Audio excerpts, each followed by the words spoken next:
Hi, everyone. On this episode of Why Arizona, I have Mark Paratore, the program manager for the City of Scottsdale's Economic Development Team. Today, we're going through all the great elements that the City of Scottsdale has to offer, both personally and professionally.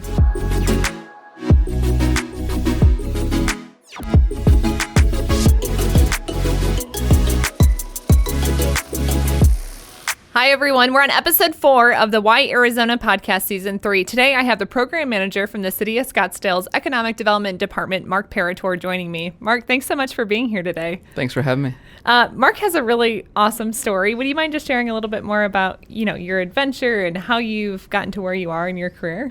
Yeah, so I grew up in Cleveland, Ohio, and moved here 13 years ago.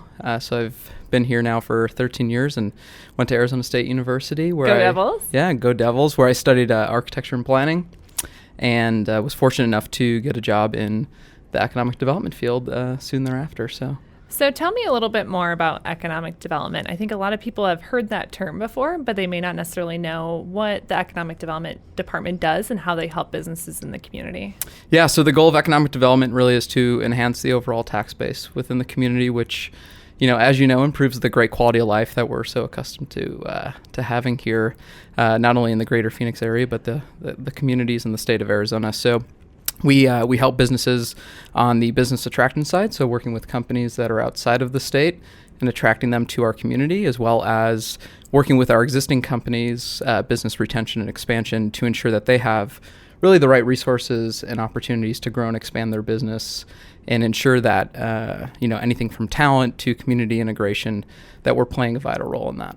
I've been a resident of the Scottsdale community for over 10 years now, and it's been amazing just to see the transformation that's happened, especially in the downtown area. Can you maybe share a little bit more as far as how that's evolved and who some of the companies are that have recently located into that area? Yeah, so Scottsdale has a great brand and recognition, a global and international type of brand. So we get about 9 million tourists a year. So tourism has always been, one of the top leading industries for the city of Scottsdale. In recent time, we've seen a transformation in our Old Town and downtown area, where companies wanting to locate down there for the nearby amenities, the walkability, and really being at the urban core of the community, something that they find very common in wherever they're headquartered. So in places like New York, San Francisco, or even Chicago, and some of those more urban kind of dense markets. So Scottsdale is a great fit for a lot of the companies that are locating there because of those specific reasons. So we've been fortunate to welcome companies like Yelp and Square, Indeed, and most recently Zillow offers into the downtown area. And some of those are pretty major employers. I mean, they have a couple hundred employees working out of that Scottsdale area. Yeah, Yelp's one of our largest employers within the city, and their office in Scottsdale is larger than their offices in any other location. I didn't realize that. Yeah. So a lot of people think Arizona or Scottsdale, all we have to offer is great golf courses, or we have some awesome resorts to come and stay at. What are some of the other things that, especially the Scottsdale area, has to offer for those coming to visit, or even those that are recently relocating into our market? Yeah, so I think hospitality, construction, and a little bit of anything tourism or real estate related were some of the top industries, even a decade ago. And we've seen a huge transformation where technology, finance and insurance, and life science and healthcare are now, are outperforming those. Historically, Scottsdale has always had a great presence of those types of firms within our community. But for the state, I think we're seeing those trends move upward, which is really encouraging because we are no longer just a bedroom type of state or a tourism only related state, but we're really welcoming individuals that want a great quality of life, and quality of life may mean something different to everybody, but a great place to grow up, to raise a family, and do so very affordably in comparison to a lot of other really high cost markets. And I think each community has done a great job of really working together as far as what they're trying to do a little bit differently from community to community, because it really is creating that sense of place that, you may find something different in Scottsdale than you would find in Tempe, for that matter, or, any other community within Arizona. I know individuals from all over the valley love to come to Scottsdale to check out the culinary scene. There are so many awesome restaurants. I'm just curious, what are some of your favorites? Yeah, so favorite restaurants. my wife and I, we love to go out to dinner. AZ88 is probably one of my favorites. I love that place, especially during the holidays when they have their big Christmas tree. It's really cool. I think arts and culture are a critical component to really building community, and we're fortunate in Scottsdale where we've got amazing arts scene and arts culture. So restaurants that are able to incorporate that into their space and really create those experiences. But anything from AZ88 to Bandera, which is also another favorite of mine. How about for lunch? I love Chop Shop. That's one of my favorites. Definitely Chop Shop. For a while, not for a while.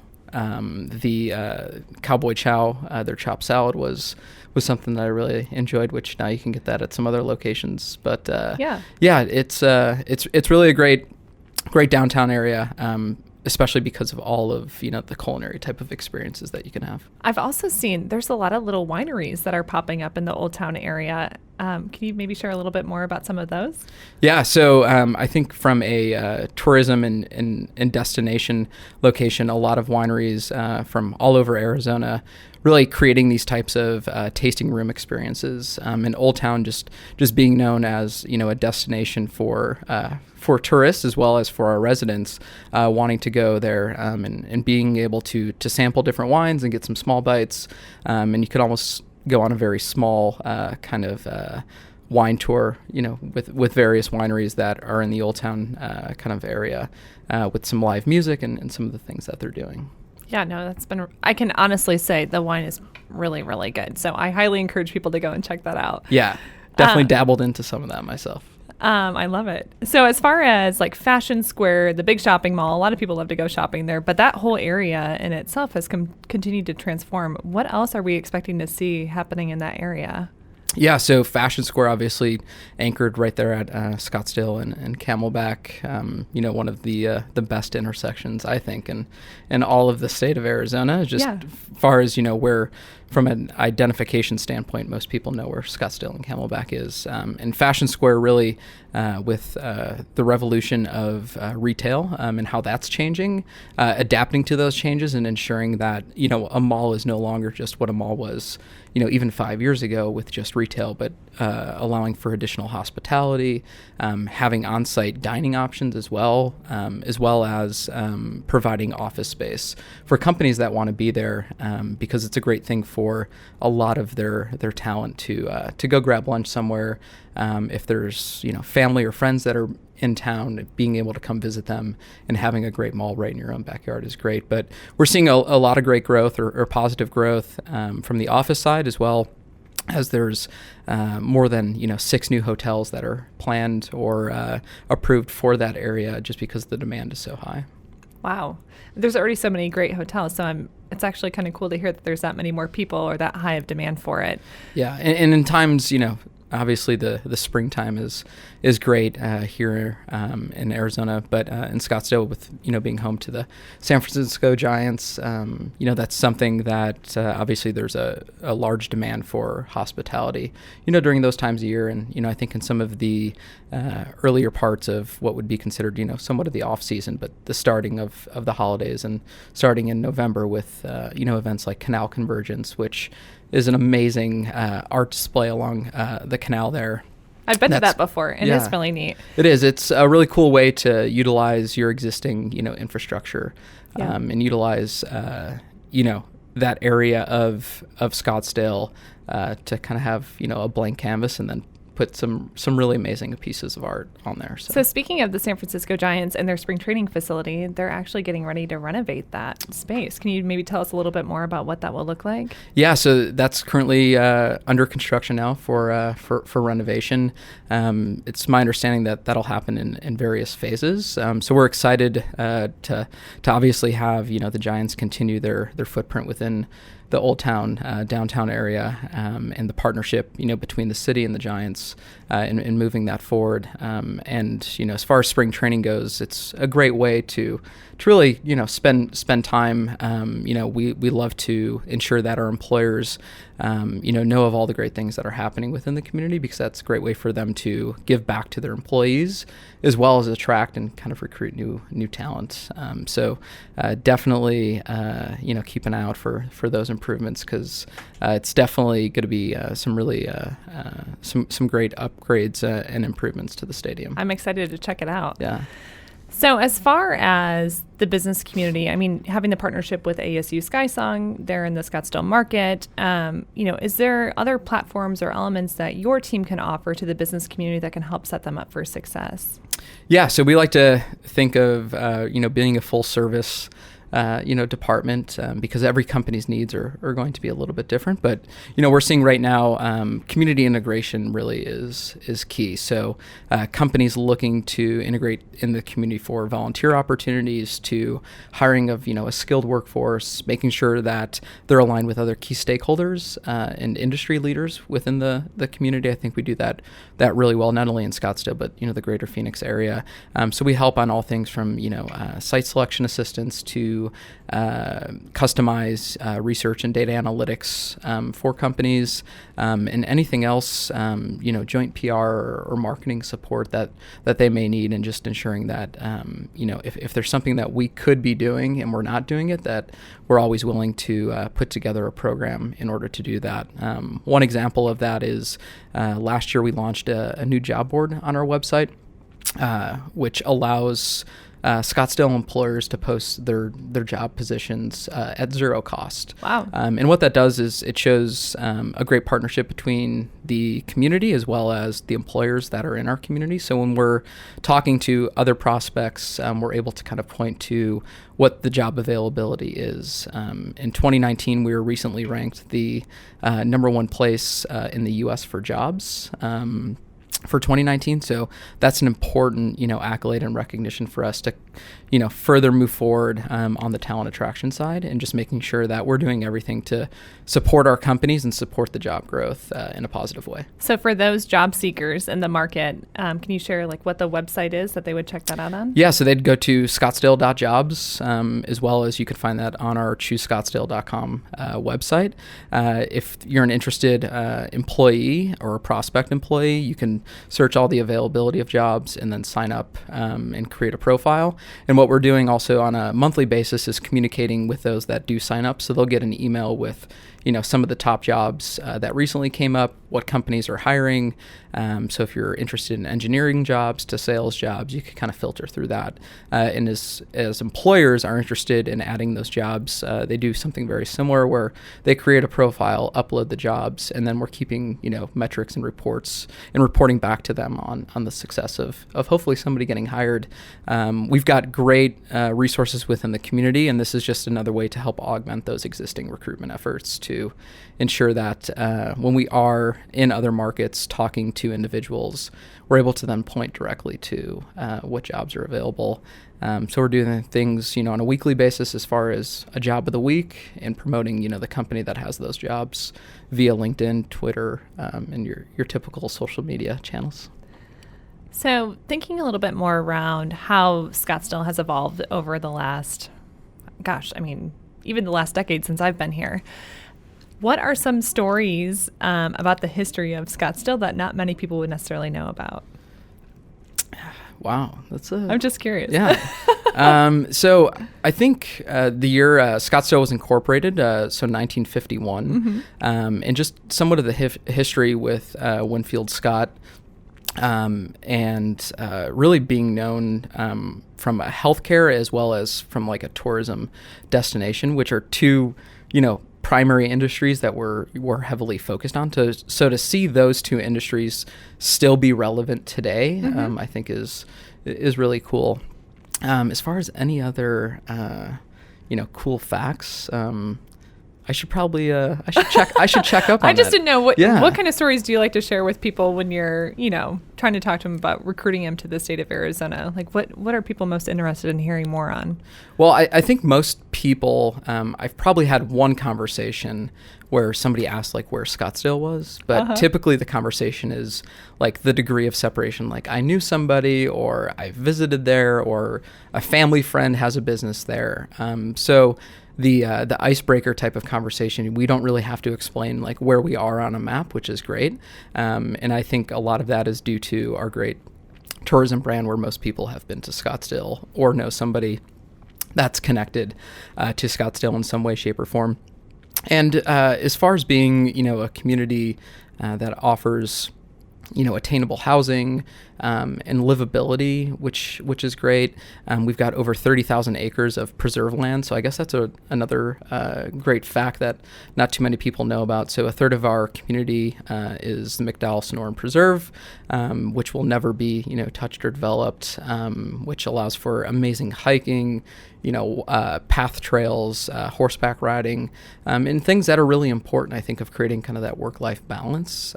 So to think that, the city took a proactive approach in acquiring land and making sure that that land was going to be preserved for future generations, I think is really important.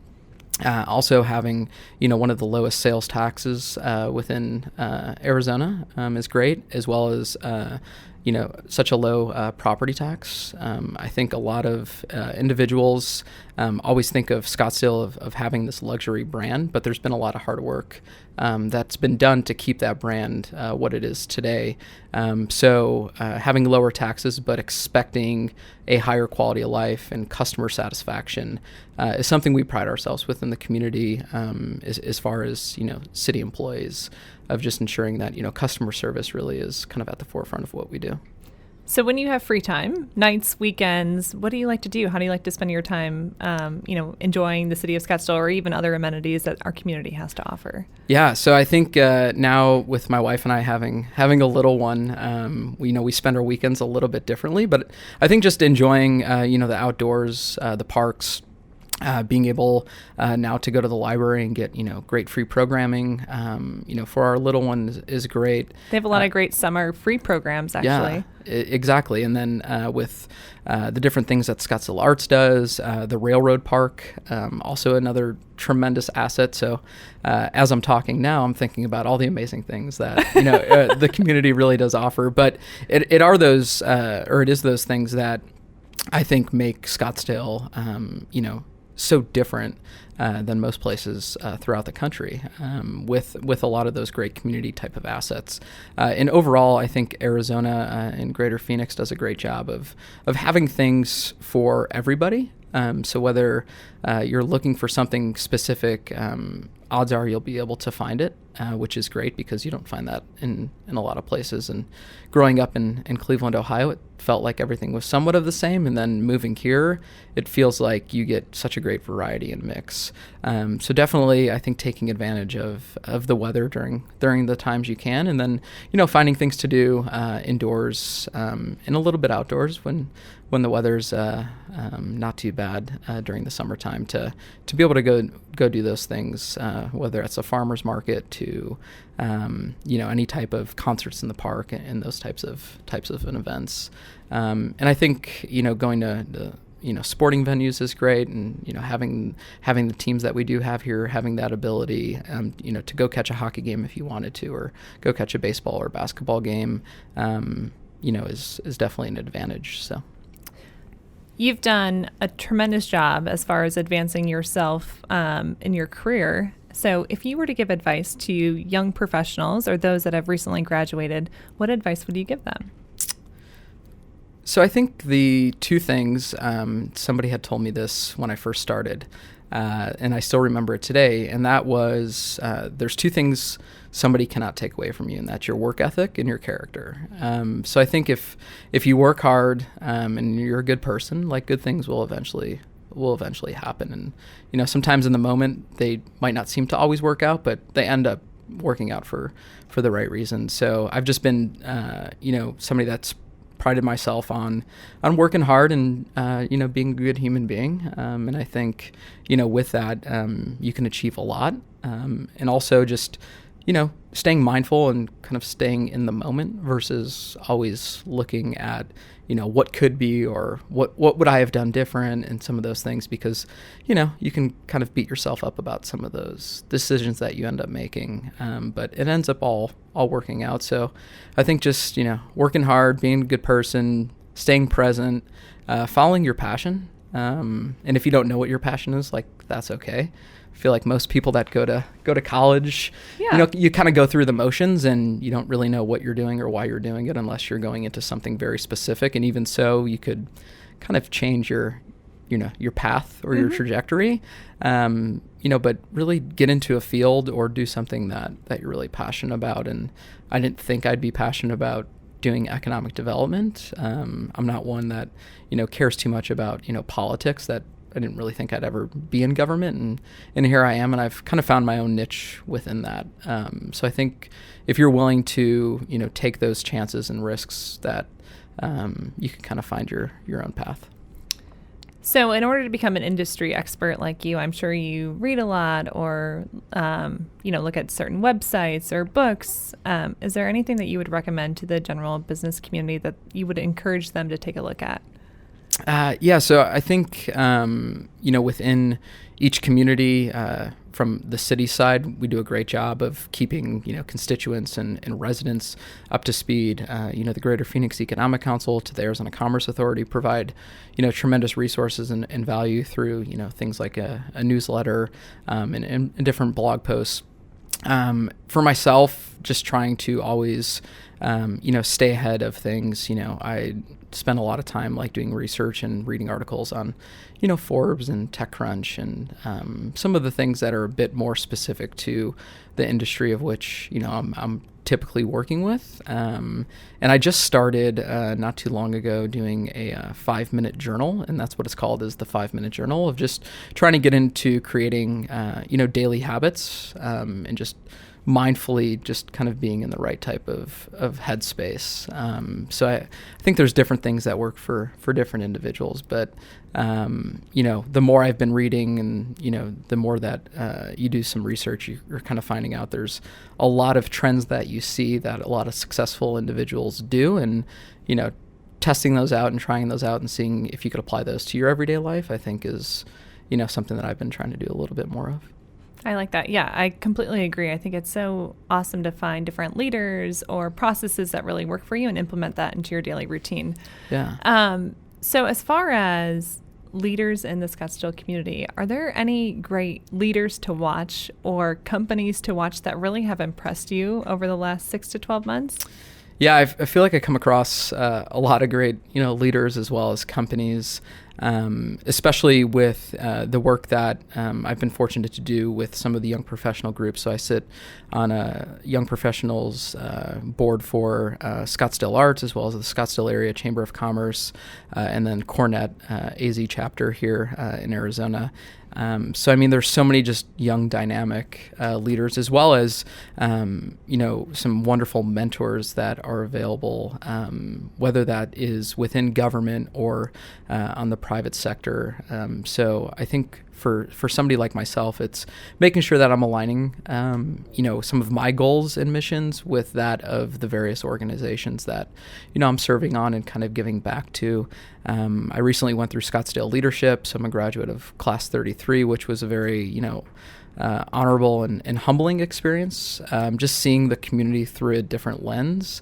That was, 45 other classmates that, now that I'll probably look back in 20 years and just think about where all of those individuals will be, and just building those lifelong friendships, I think is really important.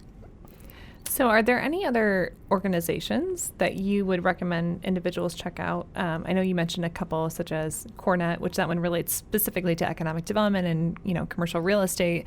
But I know one I'm familiar with is Get Phoenix, which is a young professionals organization. Are there any other ones that you would recommend people look into? Yeah, so Get Phoenix is great. I think Scottsdale Leadership, the various chambers of commerce, are starting to do a bit more on, the young leader side. I think each of them have their own kind of trajectory or individual kind of goals and objectives, which is nice because they're not all just your what would be a standard kind of networking group. Networking groups are great, but at the end of the day, you want to make sure that you're bringing value as well as getting value in return for what it is you're doing. And one thing I think that's also important is just there's a huge need on kind of the volunteer and nonprofit world and that side of things, and seeing that there are companies that are really encouraging their employees to give back, and give back sometimes just doesn't always mean from a monetary side of things, but a time perspective as well, which I think is great. So having companies that encourage their employees to give back, and they're somewhat incentivizing for something like that, I think is really important. And I think moving forward, we're going to see a lot more of that, just because of where we are as a society, and just the importance on the economy, as well as the volunteer aspect side of things, because it is so important that we're continuing to elevate those that are less fortunate and ensure that they have the ability to maybe get back into the workforce or get back on their feet. And maybe all it takes is just having that one-on-one conversation, and just you taking the time to sit down with somebody and really just being somewhat of a sounding board for what it is that they could be struggling with or what they may need. So as far as like the corporate social responsibility aspect, I completely agree. I think a lot of companies now are bringing that in-house, and they're putting together really well thought out business plans around that. So I think Arizona as a whole, we're a very philanthropic community. So it has been interesting for me to see the companies that I work with, how they've looked to implement those plans. And what I love to do is I like to look on social media and to see all those different organizations when they're out and about in the community paying it forward. Yeah. And that's become a really common team building outing for a lot of organizations. So curious, you are traveling quite a bit with your job. What markets are you traveling to, or really marketing the Scottsdale community to? Yeah, so I can't give away all of our secrets. Okay. No, this is all no secret. But San Francisco or California as a whole, is definitely a market that we've seen a lot of the ability to attract companies that are a good fit for the community. The state has a very aggressive strategy, as well as our region, and just putting out, a new campaign, which was hashtag CA Struggles. I encourage everyone to check that one out. It's pretty cool. Yeah. So I think, being in an alignment with what our state's doing, as well as our regional partners, Scottsdale, we've had a lot of success at attracting companies, from San Francisco and the Bay Area. What kind of companies? Yeah. So Yelp would be one. Another would be Square, which was formerly Weebly, and they were acquired.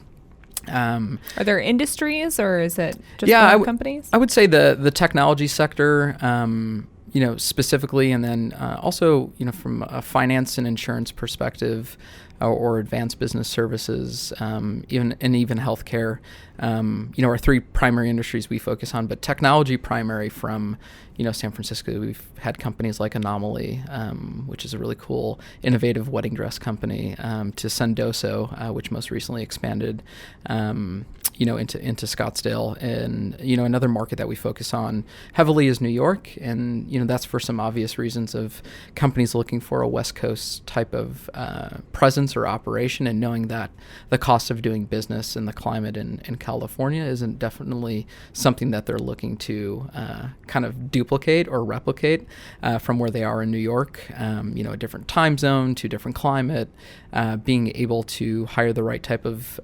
employees, and having great partnership with the educational institutions that we have within our community and in our region are also really important. So those are two markets that I focus on. We also focus on Chicago, just once again for some obvious as well as some not so obvious reasons, and focusing on those markets because we have a lot of companies that are headquartered there that have a presence in our community. So building upon those relationships is really, really vital. Yeah, that all makes sense. And I know, there's people that continue to move here from all over the country, whether they have jobs or whether they're relocating companies. I just feel like our community continues to grow, much larger, year after year. So with that, if companies are relocating their businesses, a lot of times the reason why they do it is for the war on talent, and they're trying to attract and retain that top talent. Are companies struggling with finding the talent that they need to be successful in our market? So I think companies across the U.S. and probably even internationally are struggling to find the right type of talent. That's not something that is a problem just in Arizona, but it's happening all over the world. I think they're finding the right type of talent, but now cost is coming into a factor. So at what cost? Typically in site selection, I feel like talent has always been, within the top 5, but I feel like right now it's it's number one, because all of those other factors are really important. But you could be paying more for real estate, you could be paying more in taxes. But if you're able to find the right type of talent, there's a huge cost benefit, savings to that company. So they're really focused on, talent that currently exists, as well as what does that future pipeline of talent. One analogy could be, skate to where the puck is going versus to where the puck has already been. And I think right now we're starting to see in Arizona that a lot of companies are skating to where the puck is going, and we're on that upward trajectory just based upon, things that you have already said about people moving here, having the largest university right in our backyard, and having great community college schools that we do have here, K through 12 education, a relatively low cost of living, as well as low cost of doing business. I think when we say like, oh, it's cheaper to do stuff, like that could kind of come off one or two ways, but it's just a lower cost than what our neighboring, states, currently offer, which is great. So the more that we can build upon that and build upon it the right way, we're a state that's a little over 100 years old, so we're somewhat starting, very new and fresh, so we could kind of create our destiny versus what a lot of these other states, have been dealing with for a really long time, and just trying to keep up with, the market demand. And I mean, places like New York and San Francisco and LA are truly like bursting at the seams. Seattle, even Austin, 5 years ago was probably the hottest market, and it still is a hot market, but they've reached somewhat of capacity where, now they're dealing with things from an infrastructure standpoint. So, and do we face any of those issues in our community? I think we've recognized some of those challenges, and we're already responding to that of, how do you truly ensure that, as we're a top 4 metro or top 5 metro, how do we make sure that, roadways to water, to utilities, and just getting people around, especially a community like Scottsdale, we're a net importer of jobs. So, access off the 101 is really, really important and vital, and making sure that commute times are acceptable. And if there isn't light rail, that goes through your community, how can you ensure that people have, really the right type of experience, whether they're visiting here or whether they live here and they're a resident? So I think the Why Arizona podcast is a perfect platform for you to help educate the rest of the community to become ambassadors as to what makes our community and the greater Phoenix market that much more desirable to other people looking to relocate here. So how would you describe or recommend that we further promote Scottsdale and the greater Phoenix market?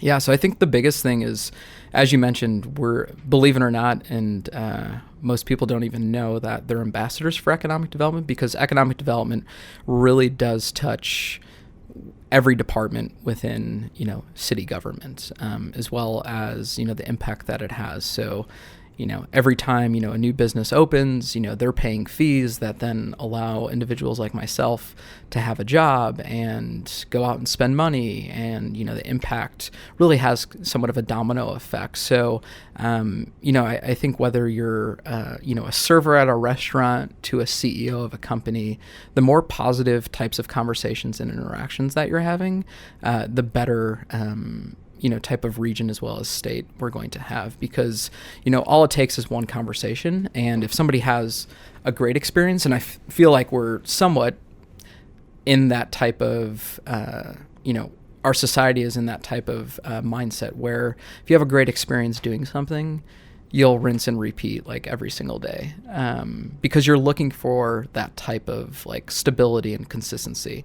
But if you have one bad experience, and that bad experience could be, flying into Phoenix Sky Harbor and taking an Uber over to your hotel, and you're having a conversation with your driver, and your driver's like, oh my gosh, this is the worst place ever. Well, what kind of impression, that first impression is everything. So what story are you telling? And if it isn't the same story that we're all telling, then, we're not doing our job, because once somebody is telling another story for you and isn't telling your story, then we've kind of lost them. So I think we want it to be authentic. Exactly. So I think the more that we can just, keep in mind that the more that we can do, and the more that individuals, like, they have the ability to actually make that change. And that change is really, really important, because it's, really, what do we want to be when we grow up? And it's not for our generation, but it's the future generations, because we're already somewhat living through some of the things that have already happened and occurred. And now it's our job to go out and, like, build what Arizona is going to be for future generations to come, and something that we could be proud of. Aside from being ambassadors, how else can we help you and the economic development team be more successful? Yeah, I think also just supporting, the efforts of, city government, going out, voting, understanding, the different boards and commissions people can participate on, the different types of free resources that are available, and give back to your community. And if you find something wrong with it, then propose some type of change in order to enhance that. But I think complaining and just in taking that approach isn't the right type of approach, but there's a lot of ways to go about it. And I think that government as a whole is just hungry for, like, innovation and creative thinking and ideas. So we lean upon those to, really help us, kind of guide us in that type of direction. So I would say support is the biggest thing, as well as if you have, like, questions, ask, as opposed to just making assumptions, because not everything that we read or hear is all true. So definitely, like, support and ask questions, and just engage, stay informed and stay engaged, I think is really important. For those of us that want to learn more about what you're doing with the city of Scottsdale and about some of the key initiatives, what social platforms or websites would you recommend that we follow? Yeah, so you can follow us or go visit our website at choosescottsdale.com. We also have various social media, handles as well, at Scottsdale EcDev on Twitter, a great LinkedIn page, as well as Instagram page. But all of our social media channels are available on our website at choosescottsdale.com. Mark, I really appreciate you joining me on today's show. Look forward to continuing to share the great story of what the city of Scottsdale has to offer. Thanks for having me.